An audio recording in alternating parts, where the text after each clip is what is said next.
Nourishing meals or nutritious dishes need not cost more out of pocket. It's just a matter of what one can conceive and prepare with even a few ingredients.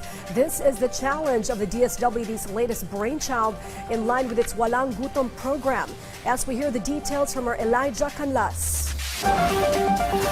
12 regional teams competed in the national finals of the Walang Gutom Cocinero Cook-Off Challenge 2026 in Quezon City this Friday. The DSWD-led competition highlights affordable and nutritious Filipino meals under the government's anti-hunger program. DSWD Secretary Rex Gatchalian stressed the importance of preparing healthy, budget-friendly food for Filipino families. Pero hindi rin sapat na may pagkain lang sa hapag. Mahalaga rin na alam natin kung paano maghanda ng pagkaing masarap, masustansya at akma sa pangangailangan ng bawat membro ng pamilya. Gatchalian also praised the program beneficiaries for showcasing their potential to succeed with the right government support.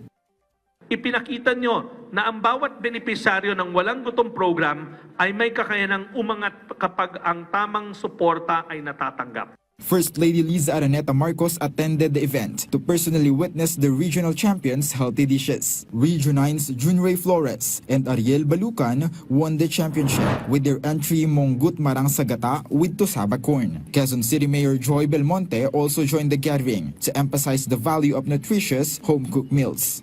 Ang pinakamasarap na pagkain, hindi natin natatagpuan sa pinakamahal o pinakasosyal na restaurant. Para sa marami sa atin, the most delicious meals come from the home. Belmonte added that she hopes the program inspires more mothers to build healthier communities. Sana marami pa tayong mga nanay at kapamilya na mahikayat sa pamamagitan ng ating Walang Gutom program. Together, let's reach for a future where every Filipino household has a winning, nourishing kitchen. Aside from cash prizes, the winners receive sustainable livelihood grants from the DSWD to help secure their long-term livelihood. Elijah Canlas for The Nation.